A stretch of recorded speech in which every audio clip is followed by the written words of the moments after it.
계신 분하고 서로 인사하십시다. 주님의 이름으로 축복합니다. 주님의 이름으로 축복합니다. 중층문을 잠궜어요. 첫 번째 이유는 제가 안 보여요. 거기 계신 분, 여러분은 저를 잘 보실지 모르지만 제가 안 보여가지고 몇 주를 교회 나오셨다는데 저는 왜 안 나왔냐고 그러고 쓸데없는 다림질을 하는 것 같아서, 그리고 밑에 자리가 좁지 않는데 또 좋잖아요. 보니까 서로 보면서 예배드리니까. 누가 왔는지 안 왔는지 구역장님들이 광고 시간 직전에 축복합니다 할 때에 막 뚫어지게 스크린을 본대요. 위에 누가 왔나 안 왔나를 밑에서 확인이 안 되니까 화면을 통해서라도 위에 보려고 애를 쓴다는데, 가급적 우리 함께 모여서 예배드리면 좋겠다 싶습니다. 내일 모레 글피 수요일이 이제 성탄절이죠. 성탄의 기쁨이 우리 모든 성도들의 가정이 함께 하시기를 소망합니다. 우리 사람들의 본능 가운데, 우리 모든 사람의 본능 속에 마음의 벽이라는 벽이 있어요. 이것을 개성 혹은 자아 이런 이름으로 자기 내면을 지키고 있습니다. 그런 마음의 벽이죠. 모든 사람에게 있어요. 보통 사람들은 이 마음의 벽을 의지하고 그 안에 있을 때 스스로 안전하다고 생각을 합니다. 그래서 각자가 생각 속에, 생활 속에, 양심 속에 벽의 테두리를 가지고 있어요. 문제는 그 여러분 각각이 가지고 있는, 우리 각자가 가지고 있는 마음의 벽이 똑바른 것인가, 그렇지 못한가 라는 것입니다. 여러분, 자가 잘못되어 있으면 아무리 죄어도 정확한 길이를 측정할 수 없잖아요. 우리 마음의 벽이 온전하지 못하면 그 안에서 아무리 안전하려고 해도 안전할 수가 없잖아요. 대부분 보면 이 마음의 벽이 하나님의 기준에서 볼 때에 많이 왜곡되어 있다는 거죠. 그래서 성경은 뭐라고 표현하는가 하니, 하나님의 다림줄로 그 벽을 재어보면 한없이 기울어져 있다, 그렇게 말씀하고 있어요. 여러분, 다림줄이 뭔지 혹 아십니까? 벽 쌓는 작업을 할 때에, 공사, 벽돌이나 이런 걸로 벽을 쌓을 때에 이 벽이 수직으로 제대로 올라가고 있는지 아닌지를 보기 위해서 위에서 실로, 줄이나 실 같은 걸로 밑에 무게 있는 것을 놓고 이렇게 딱 떨어뜨려 보죠. 그럼 중력에 의해서 탁 떨어지는 그것과 딱 맞을 때에 그 벽이 똑바른데, 이 다림줄을 가지고 작업을 하지 않으면 시컷 공사해놓고 난 다음에 보면 벽이 삐뚤하게가 있어요. 눈은 정확하지 않습니다. 성경은 이렇게 말씀합니다. 아모스 7장 7절 8절에 또 내게 보이신 것이 이러하니라. 다림줄을 가지고 쌓은 담 곁에 주께서 손에 다림줄을 잡고 서셨더니 여호와께서 내게 이르시되 아모스야, 네가 무엇을 보느냐? 내가 대답하되 다림줄이니이다. 주께서 이르시되 내가 다림줄을 내 백성 이스라엘 가운데 두고 다시는 용서하지 아니하리라. 하나님의 다림줄을 이스라엘 백성, 하나님의 백성 사이에 두겠다. 그 말은 하나님의 기준으로 우리의 벽을 점검하시겠다라는 거죠. 우리의 기준을 점검하시겠다.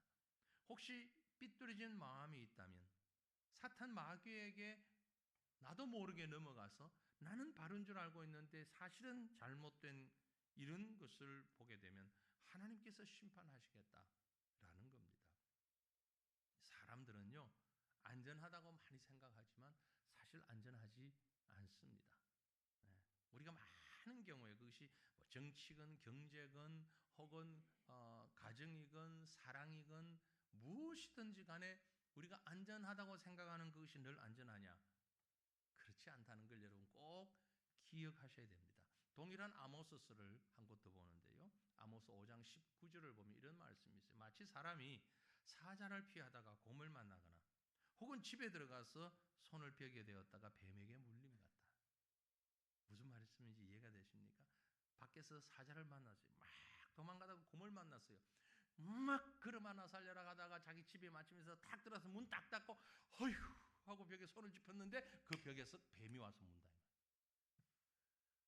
집안은 안전할 거라 생각했는데 사방의 위험의 요소들이 너무 많아가지고 안전할 거라 생각했는데 안전하다고 생각되는 그곳에서 한숨 쉴 때 그곳에 뱀이 있다. 우리가 생각하는 온전한 곳, 안전한 곳, 바른 곳 없다라는 말씀이죠. 이런 우리의 마음의 벽, 왜곡된 다림줄을 만든 시작점이 어디서부터일까? 심리학자들이 표현하기를 우리는 태어날 때부터 삐뚤어진 마음을 가지고 태어났대요. 인정하십니까? 저만 그런 게 아니고 여러분도 그렇다. 여러분도. 왜냐하면 우리가 이 세상에 태어날 때에 상당한 실망과 공포와 거절감 속에서 태어난 거예요. 자, 여기 태어나면서 울지 않은 사람이 있습니까? 한번 손 들어보세요. 안 운 사람. 어떻게 알아요? 울었는지 안 울었는지. 되게 자신만만하게 손을 안 드시네. 울지 않으면 어떻게 해요? 간호사들이? 때리죠. 때리면 왜 때릴까요? 왜 울어야 할까요? 이 속에 있는 태 속에서 들어간 것을 토해내기 위해서 때린다, 운다 그러는데 사실은 심리학적으로 보면 그렇지 않다는 거죠. 의학적으로는 그럴 수 있지만 심리학적으로 보면 이 태아는요, 엄마의 태 속이 너무너무 편안한 거예요. 모든 게 해결되잖아요. 그런데 어느 날 갑자기 엄마가 자기를 세상으로 확 밀어내버린 거예요. 깜짝 놀라가지고 정신이 없이 있는데 이상한 하얀 옷 입은 사람이 오더니 엄마하고 연결된 유일한 그나마 딱 하나 남은 탯줄마다 딱 잘라버리는 거예요. 그러니 애가 세상에 나를 좋아하는 놈은 아무도 없구나. 나는 버림받았구나. 거기에서만 대성통곡을 해버린다는 거예요.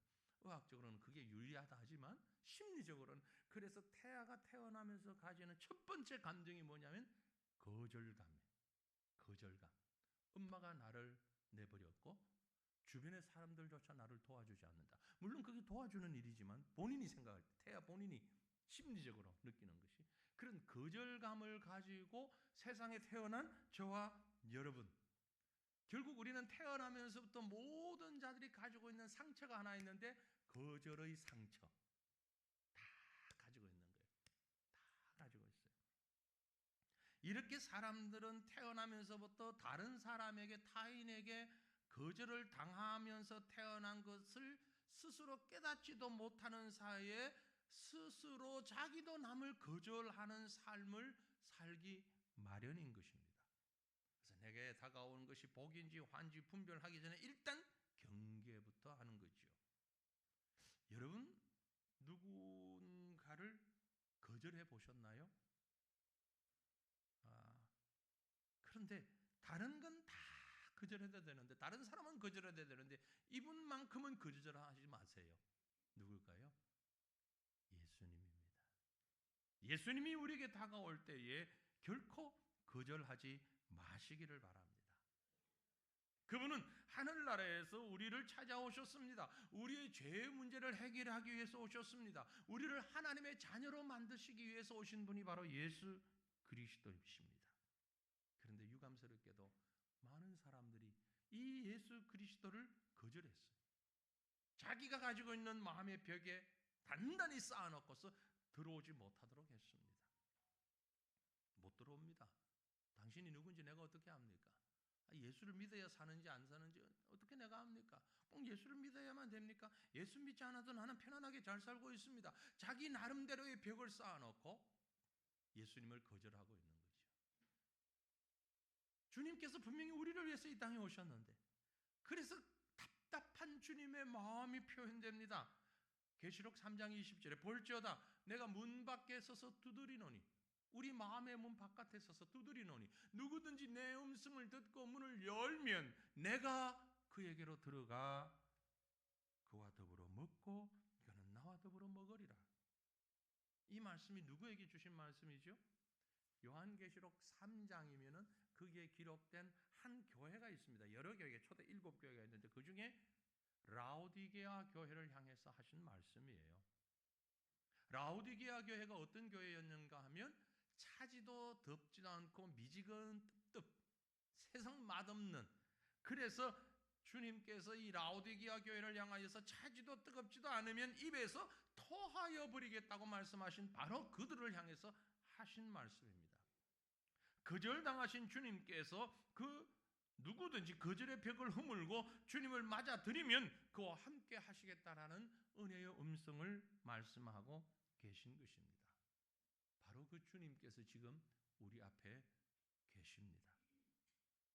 이제 우리는 주님께 예의를 갖추고 의전을 갖추어서 모셔드려야 하는데, 하나님의 아들이신 예수님이 이 땅에 오셨는데 그에 합당한 예의를 갖추어야 되지 않겠습니까?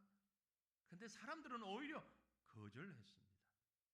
오늘 성탄을 준비하며 우리는 우리에게 찾아오신 예수님, 어떤 모습으로 오셨으며 우리는 어떻게 대접했으며 이제 어떤 자세를 가지고 그를 맞아야 할 것인가를 생각하는 이 아침이 되기를 간절히 바랍니다. 여러분, 예수님이 오셨어요. 믿어지지 않습니까? 예수님이 오셨다고요. 네. 지금도 거절하시겠습니까? 지금도 여러분이 가지고 있는 벽을 가지고 예수님이 들어오지 못하도록 막아서고 계시겠습니까? 아니요, 예수님이 오셨습니다. 어떻게 오셨는가 하니 참 빛으로 오셨어요. 참 빛으로 오셨습니다. 오늘 우리가 읽은 요한복음 1장 본문 말씀 9절에 참 빛, 곧 세상에 와서 각 사람에게 비추는 빛이 있었다라고 얘기합니다. 참 빛, the true light, the true light. 참된 빛. 여러분, 세상에 우리가 볼 수 있는 빛 가운데 가장 찬 빛은 태양빛이죠. 그렇죠? 그 위에 다른 빛들은 사람들이 만든 빛이잖아요. 하나님이 만들어주신 빛은 참 태양빛입니다. 그런데 여러분 그거 아세요? 불의의 사고로 깊은 갱도나 땅 밑에 오랫동안 수일 동안 갇혀있던 사람이 구출대원이 구급대원이 어떻게 해서 구출되어서 밖에 나왔을 때에 가장 먼저 하는 일은 눈을 가리죠. 눈을 가리고 짙은 선글라스를 쓰거나 천으로 눈을 가리게 됩니다. 왜냐하면 오랫동안 빛이 없는 곳에 있던 분이 바깥으로 나와서 빛을 보면 그 빛이 눈을 찌른다 그래요. 눈이 상하게 돼요. 여러분 어떻습니까? 우리가 밝은 빛을 보면, 태양빛을 보면 눈이 따갑잖아요. 네. 여러분을 위해서 우리 이 조명등도 사실 정면으로 쳐다보지는 못해요. 그 2층에 사람이 계시면 계속 이 조명등을 봐야 돼요. 그래도 잘 안 보여요. 빛 때문에. 빛이 찌르죠. 한참 동안 그 빛에 적응을 해야 됩니다. 그래야 이제 눈을 뜨게 되죠. 예수 그리스도가 빛으로 오셨습니다. 참 빛으로 오셨어요. 그 빛으로 인간의 양심을 찌릅니다. 그래서 사람들은 그 빛을 거부하는 거예요. 눈을 막는 거예요. 선글라스를 쓰고 모자를 쓰고 손으로라도 빛을 막는 거예요. 양심이 마비된 사람들이 그 빛을 거부하는 겁니다. 왜 그렇습니까? 그 빛이 자기의 더럽고 추한 모습을 그대로 덜추어내기 때문이죠. 그래서 자신의 그 추악과 죄악과 비참한 모습을 노출시키고 싶지 않아서 빛에서 도망가는 겁니다. 도둑이 재발 저린다는 말이 있죠. 도둑이 경찰만 보면 공연히 가슴이 두근거리는 이유가 무엇 때문이죠? 죄지었기 때문입니다. 그래서 경찰들은 사람을 보면서 눈빛을 보고 죄가 있는지 없는지 안다고 그러잖아요. 세상도 마찬가지입니다. 어떤 조직이든 정직한 사람이 들어오면 나쁜 짓 하는 사람들은요, 그를 싫어합니다. 모함해서 쫓아내거나 심지어 죽이려고 모의까지 합니다. 예수님이 바로 그것을 당했잖아요. 왜냐하면 자신들의 죄악을 함께 하지 않는 사람이 들어온다면 그 정직한 사람 때문에 자기의 죄가 노출되기 때문입니다. 의로운 사람이 직장의 어느 악한 그룹에, 죄악된 그룹에 들어가게 되면 감당이 못하는 거죠. 서로 감당이 안 되는 겁니다. 그래서 다수가 소수를 바보로 만들거나 괴롭혀서 몰아내는 거죠. 예수님이 바로 그걸 당했습니다. 바리새인들이, 사두개인들이, 그리고 헤롯이 함께 뭉쳐서 예수를 죽인 이유가 바로 그것입니다. 사랑하는 성도들이요, 우리 주님은 오늘 우리에게 빛으로 오셨습니다. 그리고 우리에게 말씀하십니다. 너희는 세상의 빛이다. 너희는 세상의 빛이라. 이 말씀이 무슨 의미입니까? 너희는 이제 달라져야 된다. 너희는 세상과 달라야 한다. 우리 자체가 빛이기 때문이 아니라 예수님이 참 빛이기 때문에 예수 그리스도를 영접한 우리는 그 빛을 통과시켜서 드러내는 삶을 살아야 한다는 것을 말씀하고 있습니다. 혹 아직도 어둠 속에 있는 자들이 있다면 속히 자기 정체를 드러내고 빛으로 나와야 됩니다. 그래야만이 모든 것이 자유롭고 치유함을 받을 수 있을 것입니다. 일시적으로는 좀 고통스럽기도 하고 창피스러울 수도 있습니다. 하지만 진정한 자유와 기쁨이 주어지면 그 모든 것은 치유될 것입니다. 보통의 사람들은요, 빛을 싫어합니다. 왜냐하면 그 참 빛이 우리를 찌르기 때문이라고 말씀드렸죠. 그래서 거짓된 빛으로 자신을 위장하죠. 양심도 찌르지 않고 눈도 찌르지 않는 거짓 빛, 가짜 빛. 그 가짜 빛이 어떤 것일까요? 권력의 빛, 재물의 빛, 명예의 빛, 이런 것들입니다. 휘황찬란하게 빛납니다. 너무나 멋있고 영광스럽습니다. 이제 연말이 다가오면 TV만 틀면 뭔 그런 시상식도 뭐가 그렇게 많은지 잘 모르겠지만 하여튼 별의별 시상식을 다 하는 것 같고 거기에 보면 휘황찬란한 명광이 있고 또 상을 받는 사람은 뭐 기뻐서 우는지 어쩐지 막 울고 좋아하고 야 나도 저기 한번 서봤으면 좋겠다. 여러분 그러나 그것은 진정한 빛이 아닙니다. 진짜 빛이 아니에요. 우리가 스타라고 그러는데 그 스타들이 세상 스타들이 내는 빛은 참 빛이 아니에요. 일시적인 겁니다. 없어지는 빛입니다. 그러나 주님은 참 빛입니다. 참 빛 곧 세상에 와서 각 사람에게 비추는 빛이 있었다고 성경은 분명히 말씀하고 있습니다. 참 빛의 특징이 뭘까요? 세상에 오신 빛입니다. 감추어진 것을 드러내는 세상에 오신 빛이에요. 그리고 그 빛은 힘이 있습니다. 진정한 빛은 에너지를 갖고 있습니다. 태우고 정결케 하고 온전하게 만들고 부패를 방지하는 얼어있는 것을 녹이는 이런 힘을 가지고 있어요. 마찬가지로 참 빛인 예수 그리스도가 우리 가운데 오시면 죄가 사라지고 죄인이 변화되는 겁니다. 냉혈 동물 같던 사람도 예수 그리스도를 만나게 되면 그 심장이 따뜻하게 데워지는 온유한 사람으로 변화되는 것입니다. 더 중요한 것은 그 참빛은 바른 길을 안내해 줍니다. 빛이 없다면 우리는 길을 알 수가 없습니다. 야간에 라이트를 켜지 않고서는 운전할 수가 없는 것처럼 캄캄한 세상 가운데 빛이 없다면 길을 알 수가 없습니다. 그 빛이 우리 가운데 오셔서 우리가 살아갈 인생의 방향을, 우리 삶의 길들을 비추어주고 계시는 것입니다. 그 빛이 예수 그리스도의 탄생으로 이 땅에 오셨습니다. 이제 저와 여러분은 그 빛 대신 예수 그리스도를 맞이하면서 우리가 그 빛의 대상자로서 또 그 빛의 통과자로서 이 빛을 세상 사람들 앞에 비추는 이 사명을 감당해야 하는 것입니다. 성탄은 우리에게 바로 그런 의미를 가지고 있습니다. 저는 개인적으로 성탄절이 12월 25일인 게 좀 안타깝습니다. 한 6월이나 한 9월이나 이렇게 되면 좋았을 거예요. 왜냐하면 12월 말이 되니까 연말 분위기에 쌓여가지고 사람들이 성탄의 의미보다는 연말과 새해 분위기 속에 다 감추어 버리는 것 같아요. 성탄은 참 빛이 오신 그날 그 모습을 우리에게 드러내는 것입니다.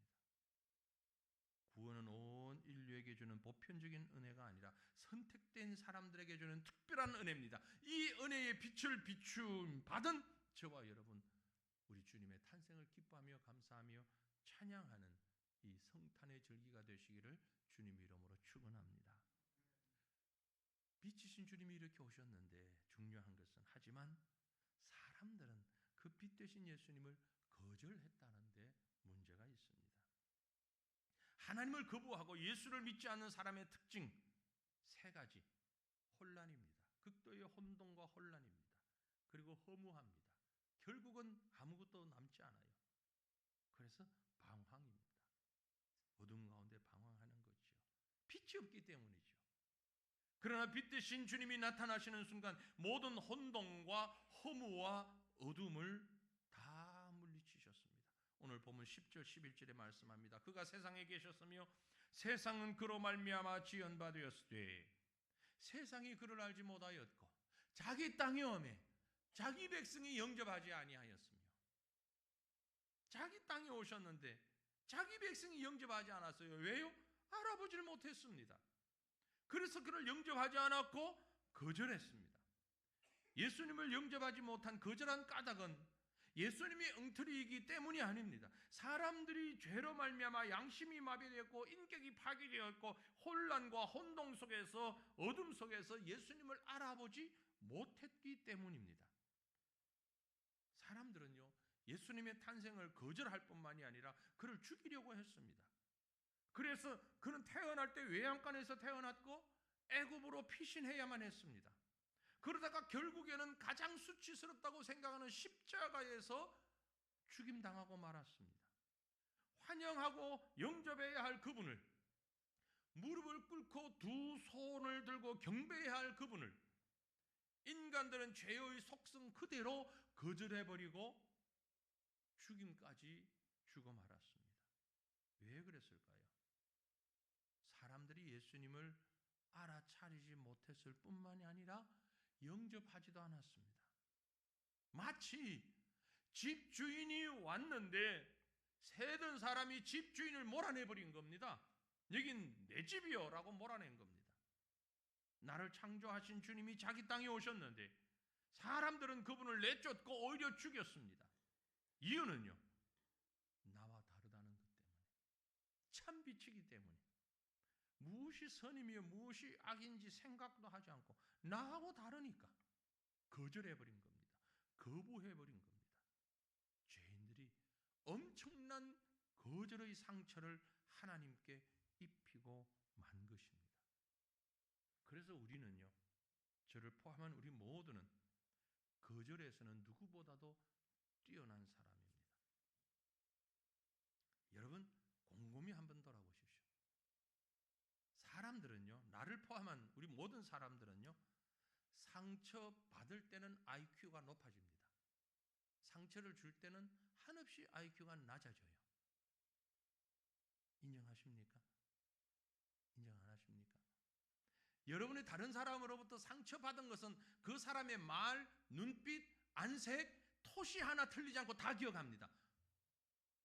내가 다른 사람에게 상처 준 건 내가 언제 그랬어? 다 잊어버려요. IQ가 왔다 갔다 하죠. 저만 그런가요? 여러분도 그렇잖아요. 그렇죠? 그 말은 무슨 말입니까? 내가 어떤 사람으로부터 상처받았을 때에 그것 가지고 울고 그것 때문에 절망하고 힘들어하고만 있지 말라는 얘기입니다. 왜냐하면 그때 내가 받은 상처보다 2배 이상을 내가 다른 사람에게 이미 줬어요. 근데 내 머리가 나빠서 기억하지 못할 뿐이에요. 내가 상처를 받는 만큼 꼭 2배 이상은 다른 사람에게 상처 줬는데 그건 다 잊어버리고 상처 받은 것만 가지고 울고불고 야단인 거예요. 왜? 그때만 IQ가 높아졌거든. 기억력이 되살아났거든. 내가 다른 사람한테 준 건 기억이 하나도 안 나. 언제 그랬어 내가? 나 안 그랬는데. 난 원래 그런 사람이야. 나는 원래 그런 사람이 아니야. 그런 말은 난 원래 못해. 못하기는 뭘 못해. 다 했는데. 다 잊어버린 거죠. 모른 척 하는 게 아니고 본인이 다 잊어버렸어요. 그 순간 IQ가 낮아지거든. 세상의 인간들이 그랬어요. 하나님 앞에 그랬어요. 우리는 하나님으로부터 상처받을 때는 엄청나게 힘들어해요. 하나님이 계십니까? 하나님이 왜 이러십니까? 하나님이 나한테 이럴 수 있습니까?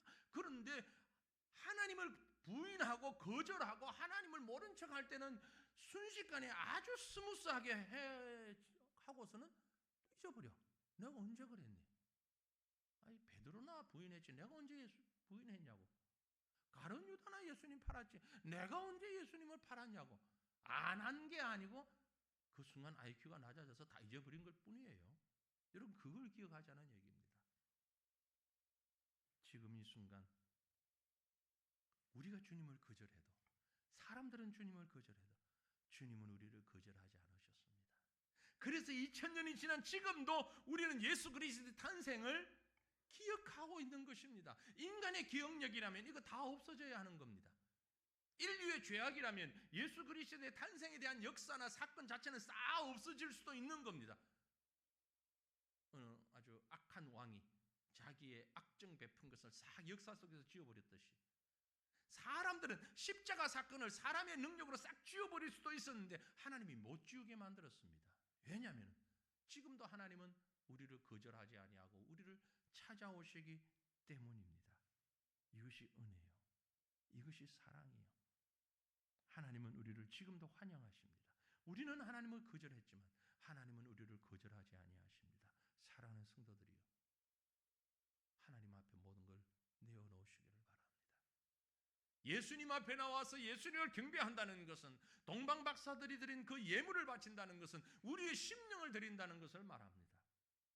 우리의 모든 것을 주께 드린다는 것입니다. 나는 주님을 거절하지 아니하고 나를 거절하지 아니하시는 주님 앞에 모든 것을 드린다는 것이 바로 주님을 경배한다는 성탄의 모습인 것입니다.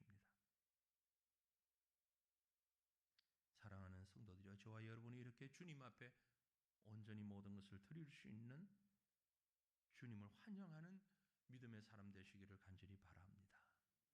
그리할 때에 우리에게 주어지는 놀라운 축복이 있습니다.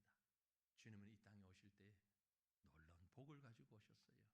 무슨 복입니까? 오늘 보면 12절에 보면 영접하는 자 곧 그 이름을 믿는 자들에게는 하나님의 자녀가 되는 권세를 주셨다라고 했습니다. 하나님의 자녀된 사랑하는 성도들이요, 저와 여러분은 주님의 성탄을 통해서 이 복을 받으신 줄 믿으시길 바랍니다.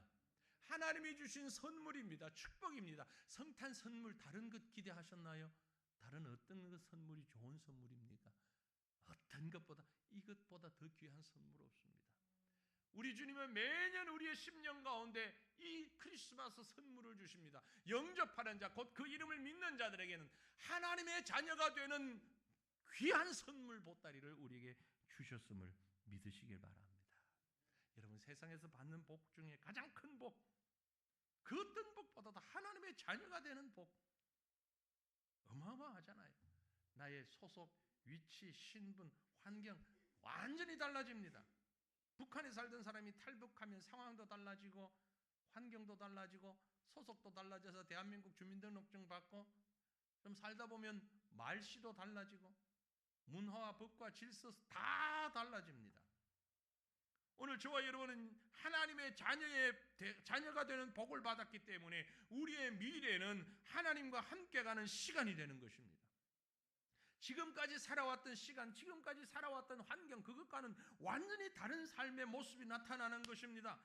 지금까지 땅의 복, 그것 가지고 우리가 바라보았는데 이제는 땅의 복이 아닌 하늘의 복, 순간적인 복이 아닌 영원한 복을 받을 수 있는 조건을 가졌습니다. 어쩐 조건? 하나님의 아들로 입적된, 하나님의 자녀로 입적된, 양자된, 그것을 성경은 거듭났다라고 표현하고 있습니다. 예수 그리스도를 환영하고 받아들이는 태도로 바뀌어졌을 때에 이런 기적이 나타나는 겁니다. 그러므로 예수를 믿는다는 것은 우리 인생의 분기점이 되는 것을 말합니다. 거절이냐 환영이냐, 신앙이냐 불신앙이냐, 지옥이냐 천국이냐, 저주냐 축복이냐, 이것을 결정짓는 분기점, 바로 예수 그리스도를 환영하느냐 거절하느냐에 달려있는 것입니다. 영접하는 자 곧 그 이름을 믿는 자들에게는 하나님의 자녀가 되는 권세를 주셨습니다. 그래서 이어지는 13절 말씀 보면 이는 혈통으로나 육정으로나 사람의 뜻으로 나지 아니하고 오직 하나님께로서 난 자들이다. Born of God. 하나님으로부터 태어났다. 예수 그리스도를 환영하고 영접할 때에 우리는 하나님의 자녀로 다시 태어난 것입니다. 김씨 가문, 이씨 가문, 박씨 가문의 사람이 아닌 하나님의 자녀로 태어난 것입니다. 사람의 뜻으로 이루어진 일이라면 이건 불가능할 것입니다. 하지만 성경은 그렇게 해서 만들어지는 것이 아닙니다. 인간의 유전, 가문, 종족, 혈통, 국가라는 것 때문에 어느 집안, 어느 나라에서 태어난다는 것 때문에 구원받는 게 아니라 하나님의 기뻐하신 뜻대로 영적 출생을 하게 되는 것입니다. 우리가 할 일은 하나 딱 있습니다. 예수 그리스도를 환영하는 것입니다. 거절하지 아니하고 받아들이고 영접하는 것입니다. 성탄의 절기입니다. 나라가 어수선하다 보니 성탄의 절기가 되었는지 한 해가 저물어 가는지 정신을 차릴 수가 없을 수도 있습니다. 하지만 이럴 때일수록 여러분 깨어 있어야 합니다. 믿음의 사람들이 깨어서 이 땅에 진정한 하나님의 다스림과 은혜 베푸심을 임하기를 기도하며 믿음의 빛을 밝혀야 할 것입니다. 이 나라 이 백성이 빛 되신 하나님을 영접할 수 있도록 우리가 앞장서서 이 빛을 증거하십시다. 온 나라에 참된 그리스도의 빛이 충만하여서 참된 평화와 은혜의 주님을 영접하는 그런 축복이 넘치기를 소망합니다. 많은 하나님의 자녀들이 찬양하는 이 나라가 되기를 간절히 소망합니다.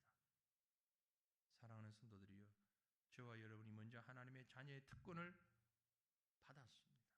이 특권을 가진 자답게 예수 그리스도를 거절하지 아니하고 영접하여 하나님 자녀의 특권을 받은 자답게 세상 가운데서 이 빛의 사명을 감당할 때에, 증인의 사명을 감당할 때에 내 주변의 영혼들이 주님을 두 번 거절하지 아니할 겁니다. 주님을 영접하게 될 것입니다.